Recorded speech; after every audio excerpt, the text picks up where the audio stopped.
So I'm excited to be here because I think the topics covered by this workshop are really timely.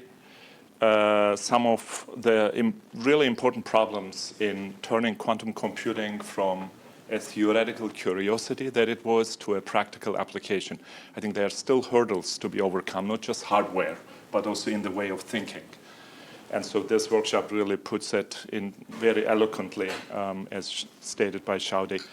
And I'm going to tell you two recent results that I think this audience would be interested in that relate to how to use quantum systems as physical neural networks to do machine learning inference on weak signals, weak electromagnetic signals.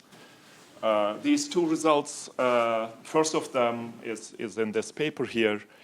It is about how to beat the coherence time barrier in machine learning on time-dependent data. I will sort of tell you about some switch in thinking that allows us to do inference on an actual machine for an arbitrarily long signal, longer than the coherence time of the circuit without any error correction or mitigation. The second result relates to another important sort of impediment in making quantum computing reality, and that is sampling noise. It's less discussed, but it's, I think, a lot more important than anything we are working on now. That is also critical for fault-tolerant quantum computers when they get realized one day. And so in this second sort of result, I'm going to tell you about Eigentask Learning, a methodology to sort of use the structure in the sampling noise profitably to extract maximal allowable information about the input of the quantum computer, okay? And so there's going to be a fundamental theory related to that that tells you how much you can extract information about the input. So, we have modern quantum experiments now for quite a while now. I mean, these are really old examples that realize complex multimode devices with unprecedented control and measurement capabilities, right? And the question I want to address is, are there computational paradigms for near-term quantum devices that embrace sampling noise and finite coherence, okay? Rather than throwing it away as something to be overcome. And that requires a switch in thinking, as I will discuss. But to sort of answer this question in a quantitative way, one has to first understand and measure what the computational capacity of an arbitrary physical quantum device is, okay? In a God-given fashion with all its faults and finite coherence.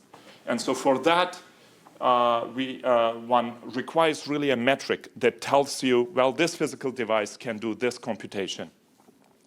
And I will discuss one sort of approach to this question. Second point I want to make is that to answer this first question, a dynamical systems approach really provides a mathematically complete perspective, as I will discuss. And so I will be really in this talk talking about the fundamental limits from the point of view of machine learning applications as computation, fundamental limits to learning with physical systems imposed by quantum theory. So what does that mean? I mean, it's a big question. But I want to frame this question with a Gedanken experiment. This is a logic circuit made from MOSFETs that realizes a NAND gate, right? And what it does is it takes electrical voltage pulses on two wires where 0 and plus V, 0 volt and plus V volt just represents 0 and 1 bit, and realizes a NAND gate. So this is for 1, 1, giving you a 0 result. Yeah. So what I want you to think about is, could I do this computation when the power in these pulses is reduced lower and lower, right? So the amplitude, the voltage. Can I still do this computation? The answer is yes. Despite the fact that, what digital really gives you is immunity to noise that rides on this. And so this amplitude gives you a separation of scales in amplitude so that you're not susceptible to noise. Plus, there's also separation in time scales, right? This is a dynamical device. It's a nonlinear it is a nonlinear, each of these transistors has a nonlinear sort of response curve. And in time domain, we just want the arrival of the bits much faster than the response time of these gates. So, and in sort of thinking about how to go beyond this, and you have to think of this as a dynamical system and as function approximators. They are input-output systems where output is a binary valued function of the binary valued inputs, right? And so a result from 2021 says to keep the computational power of this circuit the same, at least for one class of nonlinear oscillators, to maintain the computational accuracy,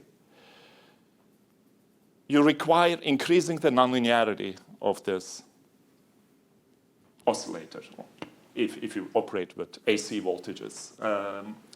So this is actually an important result because that takes us directly to the quantum domain when we ask that question, right? So here, right, let me just tell you about what I mean by a quantum system as a physical neural network on a very simple toy example, which illustrates all the features I need to share with you to build on top of this. So here's a basic machine learning task. You have a two-dimensional domain of real numbers in a compact space. And there's a probability distribution of dots here, a probability distribution from which you draw one real number. These come from two probability distributions, blue and green. You encode it into the unitary here, make measurements, and from the measurements, you generate measured features. You put them into a vector, and you look for a linear projector that acts on it to build a function of the input. The task is that when I draw a point here and give it into here, the measured results, I need to find this W such that this is 0 when point is drawn from the blue area, and it's 1 when it's drawn from the green area, yeah? So this is really a function, and I call this your target function, f star. So what are the features? You can use expectation values, for instance. But actually, it's not clear what should we use here as measured feature vector, yeah? So you can think of this as input encoder, right, this evolution, and this as a decoder, and you're trying to optimize this WO. Okay, is that clear? Yeah. So to understand how well you can do this to realize this, for this quantum system to realize a function f star, which is this, we define the capacity to approximate this function f star as the f that you approximate with W from its distance with respect to some measure, here a quadratic measure, from f star. So this number C, when things are properly normalized, is between 0 and 1. So if I find the W so that this I generate f star exactly, that involves an integral over all this input domain with this probability measure, right? Then this C is 1. If the lower limit is 0, so this number is between 0 and 1, okay? So here is like the plot of this function so that we are clear that this is really a function. It doesn't live in Hilbert space. It lives in measured value space. So this is a color plot, false color plot, with the white and blue regions giving you this function f star that is a separation boundary that can separate these two things. And on this test set here, it reaches a computational accuracy, which is 95%. Yeah, so it makes 5 errors in 100 dots. Okay. So this is one set of functions. One set of function I could build with this W. You're right to ask, what other functions can this quantum system realize by playing with W? Yeah. Well, that's a very good question, and that has been asked by some mathematicians. And the way to approach this problem is to say, well, let me think of a complete set of functions living in the input domain, right? FL, that as target. For each of them, let me compute the capacity, and let me sum over these functions. Okay. So if this is a one-dimensional domain from -1 to 1 that U takes, then these could be Legendre functions living in that space for a uniform distribution. Yeah. So a result from 2012 says that there is an upper bound to this, and the upper bound is L, where L is the number of measured features. They don't state it as measured features. You know, it's rather mathematical domain, but that's what it means in our case. Okay? The reality is, if you take any physical device, this capacity is never realized. This is actually an equality, unless you do, there's some symmetry of the physical system here. Yeah? It's an equality, but that is never realized. And the reason is noise, sampling noise. So you have to understand this limit in the presence of sampling noise. Now let me illustrate that this issue is severe, most severe in a quantum system as one of the physical systems. You could think of optical systems as well. It doesn't matter. Classical to quantum, this is just one whole block of physical systems. So here's, I want to introduce a framework that we have been playing with that we call NISC-RC that generates 2 to the power L independent features for L qubits. And it works this way. So you get L qubits. You take the input that you want to build functions of. You encode a unitary with these inputs. There are some additional parameters that you can play with, but don't need to. Okay? Then I make measurements. In this case, I make projective measurements. And I repeat this for each U S times this experiment, S shots. I get a bit string probability distribution. And so what I do then is I think of this as a feature generator, okay? So there are 2 to the power L features, probability of each bit string. I put them into a vector X.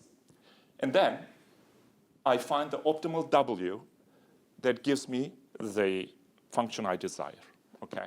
And so this feature space gives me 2 to the power L independent functions. They are independent, which has to be proven. And you see it's an exponentially large space, right? Now the problem is, for each S-shot experiment, you have a dot here and a U in this high-dimensional space where this vector X lives. But for another S-shot experiment, you'll get a different dot. Now for each U, this distribution for a given number of shots is different. And as number of shots grows, you get a smaller, more compact distribution. Yeah? So now I want you to pay attention to the fact that the noise is very structured. For every U, there's a different distribution. And so this algorithm utilizes that distribution. Okay? Now, there's a one-slide summary of mathematical results, details you can find in this paper here. We defined this capacity, total capacity of the physical system, to generate functions of its input. How many functions? So we are characterizing a function space. Turns out this expressive capacity can be expressed as a sum over 2 to the power L inputs for an L qubit system. And these terms have a very simple structure. It's 1 over 1 plus beta k squared over S. the number of shots, S, enters parametrically in this way and only this way. Yeah? So two important things to notice here. First, this sum is infinite. This sum contains finite number of terms, despite the fact that this sum for capacity contains an infinite set of functions, right? Infinite set of complete and orthogonal functions. But this set is finite. So this means this is a canonical quantity. Whatever complete basis set you use for these functions, it's always this, okay? Then you see as S goes to infinity, this goes to sum over 1s for 2 to the power L terms, okay? So that's the total capacity that is only reached in infinite shot limit. And every physical system, quantum system, has the same limit, okay? Whether it's entangled or not entangled. Now, the other important thing that this beta k-square is the critical quantity. You want them to be small, okay? And this can be extracted from an eigenvalue problem. And the matrices going into this eigenvalue problem can be built from experimental measurements over S shots. Now, the important things are not only the distribution of beta k-square, but these eigenvectors corresponding to each of these beta k-squares. These eigenvectors, turns out, tell us about the combination. So Rk are the projection coefficients on the feature space that gives you the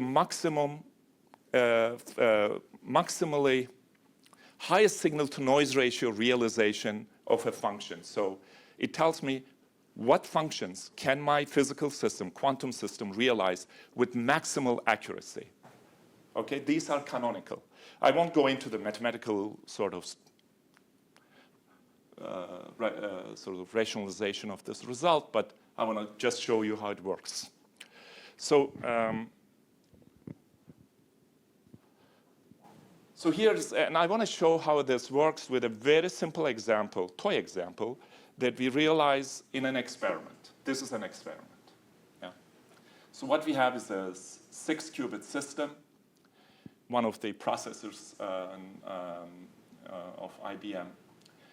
And we draw inputs from a uniform distribution between -1 to 1. Yeah. So then these inputs U parameterizes this gate set, and it parameterizes it in here, in our Z gates here, right? So these guys here. U is here.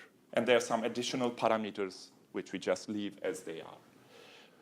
The most important piece here in this gate set is this J.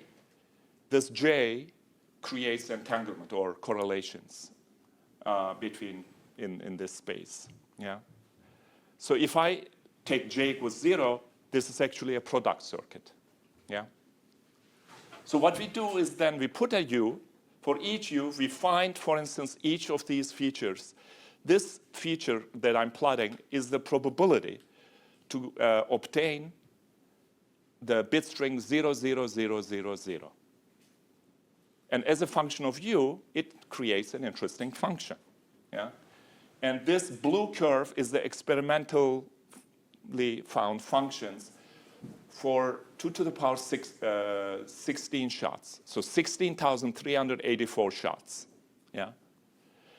The other two curves are numerical simulation of this device, with and without the error model in it.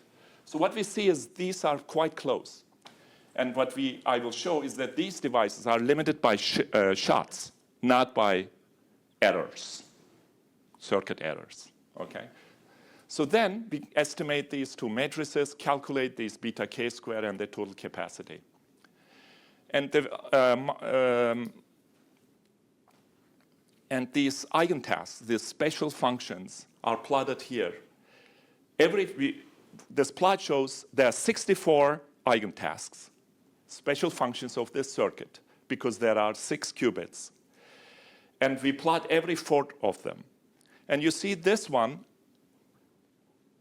is the 4th eigentask, which has the highest signal-to-noise ratio.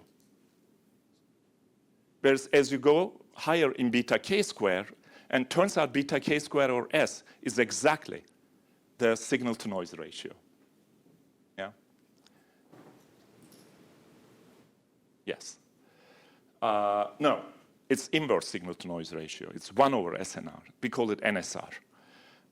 So as beta k square goes higher, you get more noisy functions. So these functions are clean functions. Yeah? And it tells you about the machine itself, not for any task, but for any function it can approximate for this one-dimensional input. And now on this plot, I'm showing the beta k square distribution for 2 different circuits in blue and in these brown, I think. So I'm colorblind, but it must be brown. Is it brown? Okay.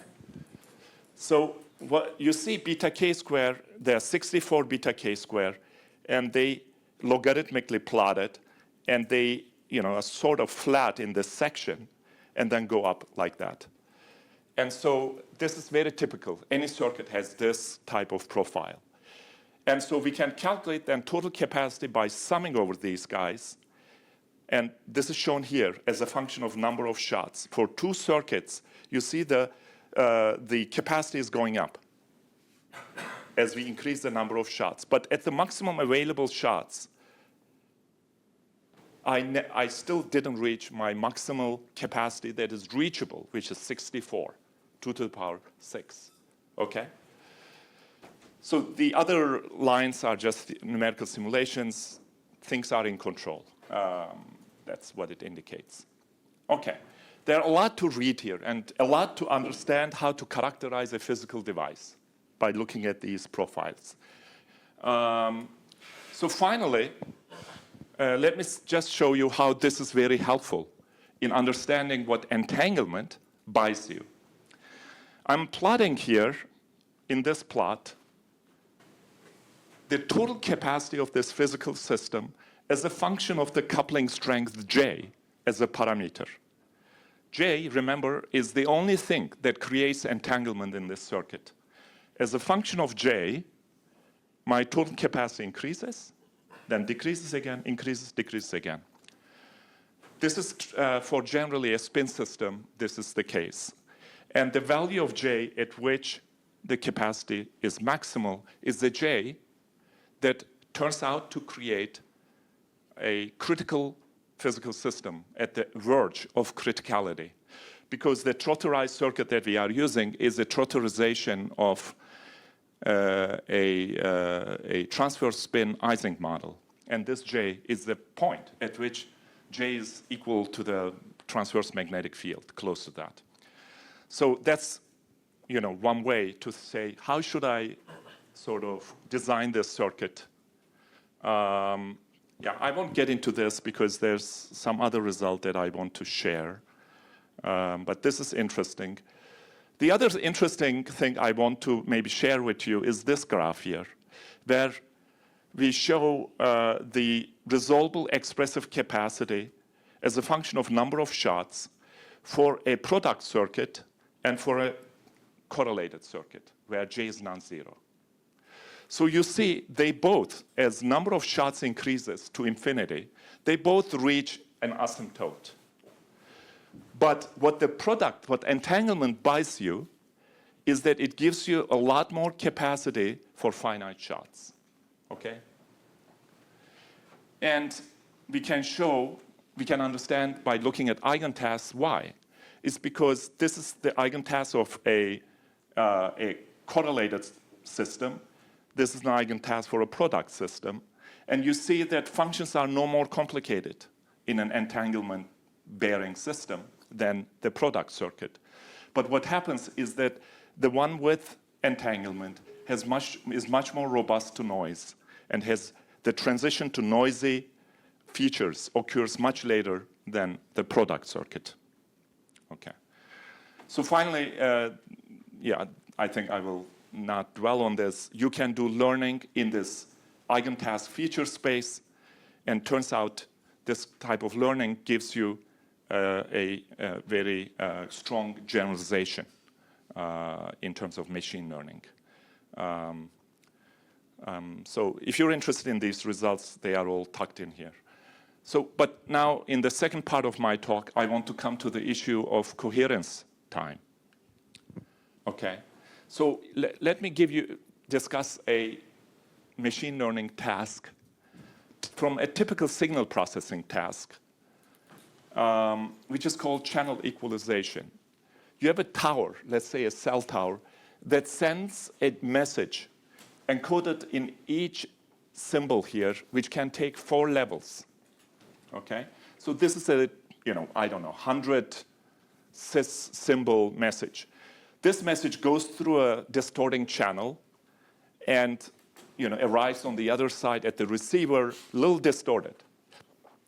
Now, we want to feed this into a quantum system, and we want this, by doing measurements on this quantum system, we want to extract the original message. We want to do this by training. This is called channel equalization.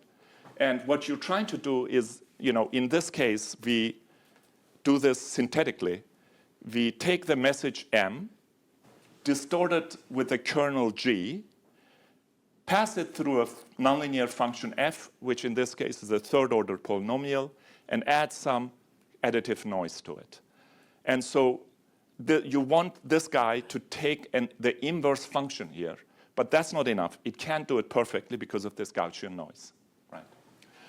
And so the way you would, just having in mind what I described previously, what you would do is you would take this U and you would encode it in a cascade of gates, of blocks, yeah? And then make a final measurement, construct the features, do then learning on these features, yeah? And construct Yn, which is this. Yn is now time dependent, okay? Now, the problem is, if this is 1 million symbols long, this circuit will be extremely long, right? And so it won't work, okay? So in other words, this mapping from input to output, the dimension of U is very high, the dimension of F is very high, and so very deep circuit, it won't work because of coherence time. And here's the solution to it. So we turn this algorithm NISQ reservoir computing because it turns the way of looking at of coherence time on its head. Okay, we use coherence time in a different way to generate memory. And so what we are gonna do is we're gonna there are many steps here, so I'm gonna discuss this one by one. We're gonna take the circle. Each level can take 4 values, and we are going to encode each of these into one gate here, gate set. So this can have correlations, okay? And in this case, we are going to use continuous time encoding, okay? And this is the Hamiltonian, and this is how U enters this Hamiltonian. It breaks the Hamiltonian into 2 terms, H0 and H1. H0 is a transverse spin Ising model with 2 couplings types. H1 is this Z, yeah? The qubits are divided into 2 sets, memory and readout qubits, and we will see why. And total L qubits, yeah? And then we do partial projective measurement of the readout qubits after each input, extract results for S shots, and build this estimator linearly from these probabilities. The W's here are time independent, okay? Now the problem is, if you just ran this circuit, after some point, all the probabilities will be flat. Yeah, this is known as scrambling or thermalization or whatever, For me, it's just my brain is scrambled. The brain of this thing is scrambled, yeah. This asymptotic limit of number of steps, so it won't work. But there's a simple solution, and you can understand this by theoretically analyzing this thing through a Volterra series analysis. the solution, one solution, is just resetting your qubits. So you restore memory by resetting qubits. Very weird concept. And if you do that, unconditional reset, you will never get a flat distribution. Okay? So this is one solution to scrambling in this setting. So this enables inference on signals of arbitrary length without need for error mitigation or correction. So I can be streaming this data forever and ever, and coherence time will not enter. And to understand why reset helps you here to restore memory is you can do this through a Volterra series analysis of the density matrix of this full system. And turns out you can express it in this way, where you can, like the dependence at a moment in n on earlier inputs is encoded. So this is the linear relation, second order, and so on. It's like a Taylor series expansion, but in function space. And these kernels, which are called Volterra kernels, encode this guy. Yeah? And you can obtain this rather straightforwardly. It's in this paper. So we can compute these kernels. And you see one example for a certain qubit system is the H1 kernel and H2 kernel, which is two-dimensional, lives in a two-dimensional space. All of them have a finite time, right? I mean, the response goes to 0 after n steps, some steps. That's called the memory time. Yeah. And so this memory time is what we want to keep. And you can understand this through a spectral analysis of just one function called P0. It's the single-step, zero-input encoding operator channel. By doing its spectral analysis, you can understand all the time scales. The only thing I'm going to say is that the second eigenvalue of this operator gives you the memory time if you take its logarithm and invert it. And so when you have dissipation, of course, it will impact the memory, but it will not kill it, okay? So this is like the memory kernel for different dissipations. It's not important. The important thing is here. Turns out the memory time measured in number of steps is not limited by T1 time. It's limited by the scrambling time if T1 is long enough. So even if T1 is infinite, the thermalization or scrambling for that T1 will give you a finite memory until you hit T1. Then T1 stops you. So what we have done here is we have we are using an algorithm that turns coherence time into something useful, into a way to have finite memory in your system. Yeah? And you can do this for an infinite stream. Okay. So here are some results. This is for a synthetic numerical spin model that I discussed. We have here, just look at the solid lines. This is the error rate. This is 1. This is 10 to the power minus 2. And we are looking at this error rate as a number in terms of the number of symbols in the message. You see, the error rate is quite low. For a system with dissipation.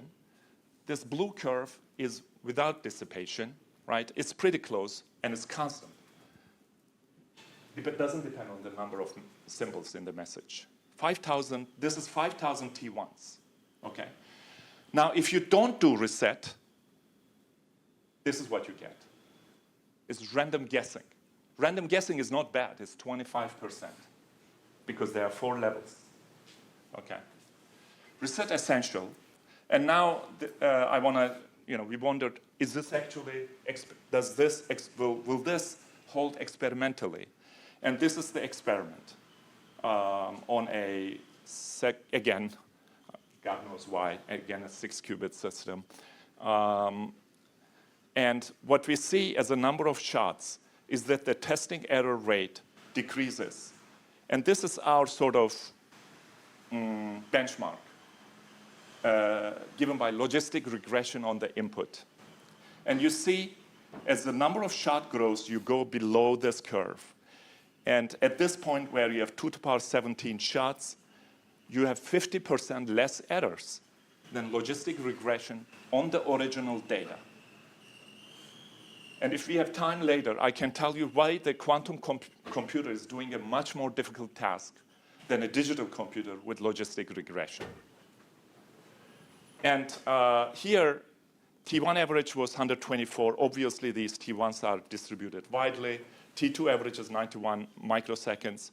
And the runtime varied between 117 and 877 microseconds. So it works. Now, you want to actually show that the reset is really what it does. And here's reset. Without reset, you get, again, stuff that is very close to random guessing, still be better. And that's because transient behavior. All right. I won't talk about this. I think I'm out of time. You still have 10 minutes. Oh, okay. Oh, wow. Usually I'm over time, so. Good, then I can talk about this. Because when I say I want to return to, just to motivate this work, I want to return to this.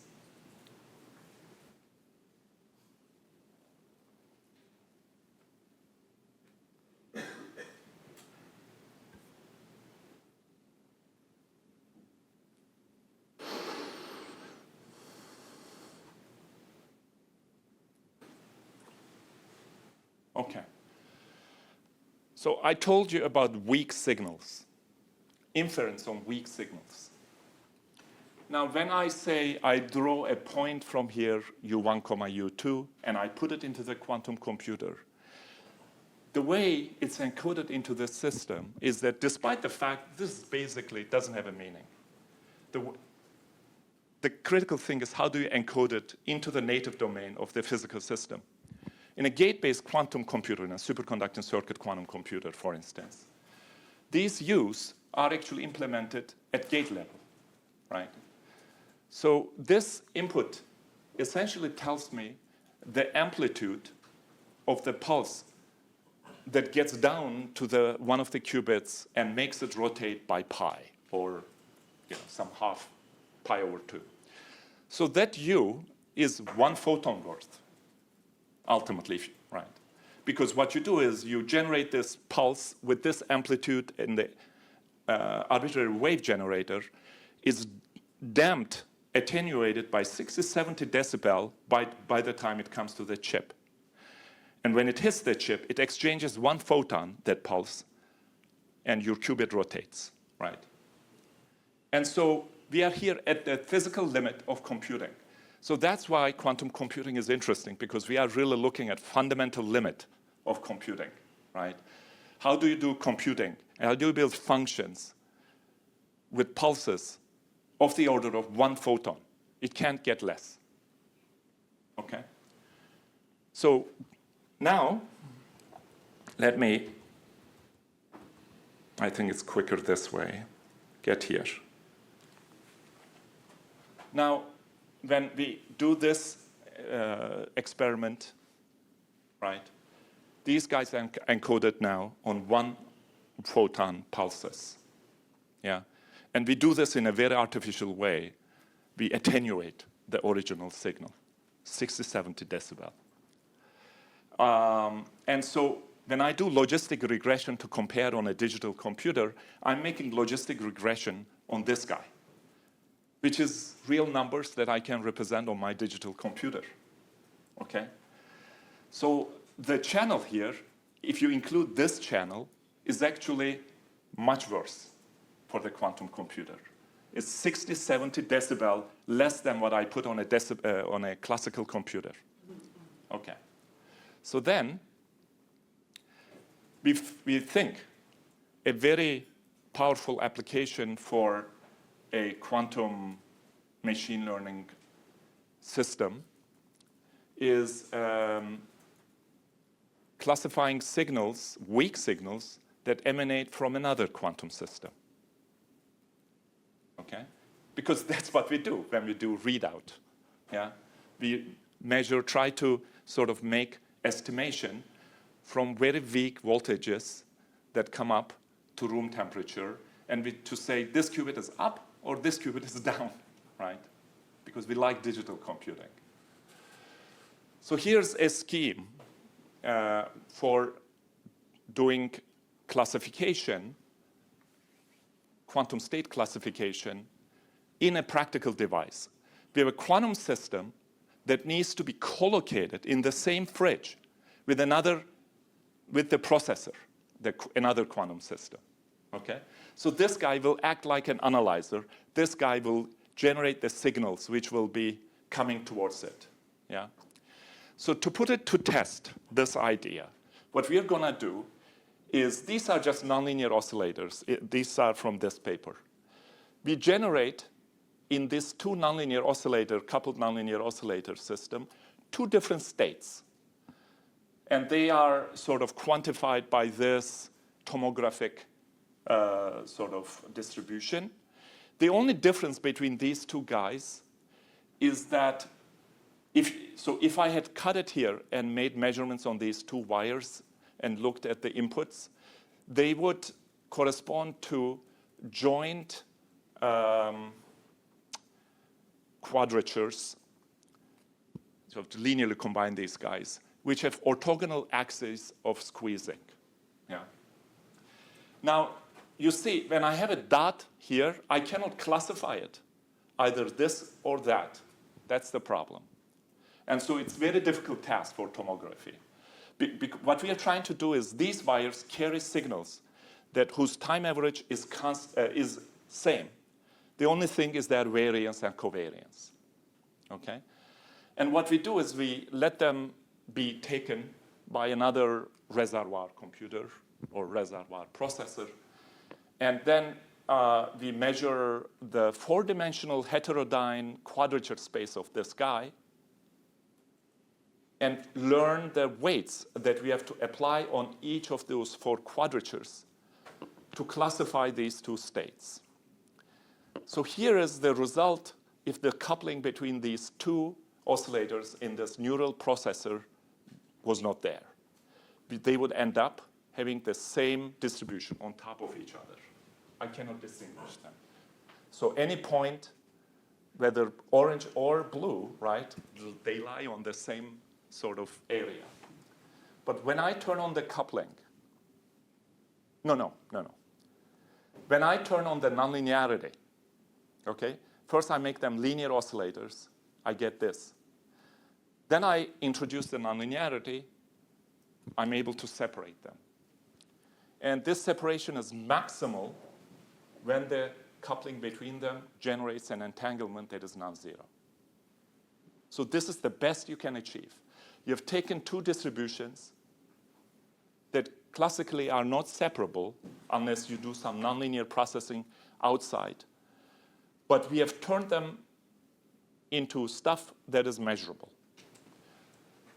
So we call this a quantum neural processor for reasons not to be pedantic, but because the method that we use in doing sort of classifying signals turns out to be the same method that one model of recent results in neuroscience says information is encoded in our nervous system. And it turns out, we'll learn that later in a conference, that this method, where what we do is we linearly combine with a certain weights the output coming from this nonlinear system to maximize our accuracy to separate two quantum systems, is actually exactly what neuroscientists call population encoding. So some of you who have interests outside physics may know this. And just to drive this thing home, we are plotting classification accuracy. Again, everything is finite shots, finite integration time, as a function of the coupling strength between these two oscillators. And you find, and this comparison curve, this is entanglement negativity, introduced by this G12. As you see, the accuracy comes up and peaks as I increase my coupling. And there's an increase that is commensurate with the entanglement measure, one entanglement measure that you could utilize. So there's, I think, a lot to dig out here. This was a very simple sort of demonstration, a toy model, but there are many directions one can go here. This is where I think really the advantage lies, if there's a quantum advantage to be had. At least one. Yeah. So this brings me to my final slides, and I'm not going to go through this again, but I want to point out the people who have sort of contributed to these two papers. Khan, the two papers, the first author was Fangjin Hu, and he's a graduate student in the group. Said and Jerry were graduate students when this project started in 2020. And now they've moved on to Cornell and Raytheon BBN. So Jerry is in this box here. So we had collaboration. We were fortunate enough to have collaborations with Graham Rowlands and Guillaume Ribet from Raytheon BBN. And the last experiments that I showed you with mid-circuit measurement, we needed special help because mid-circuit measurements are not quite there yet when we ran it. So we needed some internal help. And Nick Braun was extremely helpful in getting that piece with us. So I thank them. And I also want to flash our group and point out the people who have contributed, who are in this project, bigger project. Thank you.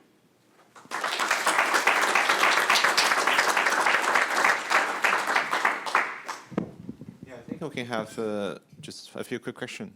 Does anyone have a question on Jess? Thank you so much for the great talk. So I have two questions. First of all, you mentioned near the end, you believe one of the nearest quantum advantages to represent this type of mapping, embedding with quantum mechanical interactions. But equivalently with entangled, oscillators. So the last slide. Yeah. And so yeah. It's not entangled. I mean, the coupling between your quantum system and this QNP, quantum neural processor, is through circulators. Yeah, but the B1 and B2 entanglement within the neural processor. Right, Yes. and so alternatively, I can use a classical embedding or a kernel method to embed the original A1, A2 into a higher dimensional space. Mathematically? Like through kernel method to try to separate them. And I would imagine there will be a way to separate them in a higher dimensional space. That could be, but doing it mathematically is one thing. Yeah. Doing it in a way that you carry it out an experiment where you do some processing at the output is another thing. So when you do a kernel method on the data that comes out of your fridge, you already lost all the information. It's because when the signals come out of the fridge, go through stages, there's a quantum limited amplifier which takes you to a big separation. Before the HAMT adds a huge bunch of noise on it, right. And your kernel method will lose a lot of the input that is essential in doing this in an efficient way. So it won't work. But you can still just treat the IQ plane, take that point-like data. The IQ plane. Yeah, the output data. From here, the IQ plane I'm plotting is the IQ plane of this guy. So you won't have this guy. You just will get these guys out, and you will have this data. I see. So you will only have the upper right figure? Yeah. Only because, this is a four-dimensional plane. Actually, I'm just plotting a cross-section. And only when you have tuned this guy, you separate them So that now you can, if you want, you can apply another machine learning, kernel on that, if you want. Or maybe at the IQ plane level, if I have some classical oscillator computing, can I also, I want to understand maybe is there, how can we understand the deeper separation between a classical oscillator computing through some embedding and kernel method versus... What our goal, this is a very good question, because this is a question we have been struggling with over the last 4 years. I can tell you that that would work if you took that classical oscillator, put it in the fridge. Yes. So in that sense, for instance, this guy doesn't need to be quantum. It just needs to be a classical oscillator system. But you need to really do this analysis and construct this linear filter. You need to do a full quantum analysis of the whole measurement chain. And that is, we didn't even have tools to do that because it requires 1, 2, 3, 4 oscillators, all nonlinear, and a very high photon number as well as a very low photon number. What tool do we have? So we had to really also develop the tools to study the entire measurement chain. And yes, the solution is to have a classical or a quantum oscillator here. What you need to have depends on what task you're doing. This task we have specially constructed so that it's a difficult task because the signals for the two states that are coming out of these wires, they have the same mean. The only thing is their covariance is different. There's a non-zero covariance. That's the only thing. And so what this quantum neural processor does is it acts like a high-order transducer. It takes first-order moments, it takes second-order moments, translates them to first-order moments, and then you can do linear processing on the first-order moments. That's what it does. And I believe this can be pushed further, where you take sixth-order moments and translate it to first-order moments. Then you can just measure the mean at the output. But really the nuance is doing that in the quantum domain before the thing comes out. Doing any classical, kernel, however complex, how convolutional neural networks, once the signal is out, it's too late. I mean, you can do it, but you have to do much more averaging. Yeah. Thanks. Did any other questions? Very nice results. So here, just to clarify, what are the states that are input into the B1, B2? Is it a two-mode squeeze vacuum with a different phase? Yeah. I see. Yeah. Great. And so have you compared with the Hausdorff limit of the two-mode squeeze vacuum comparisons? Because maybe you can claim optimality from that. Yeah, that would be nice. See, we don't know. We're not coming from there, so we don't know those limits and how to state these limits within this framework. So I'd love to understand. Yeah. I see. Yeah, we can talk further. Thank you. In the interest of time, so let's leave the question offline. So thanks Hakan again. So.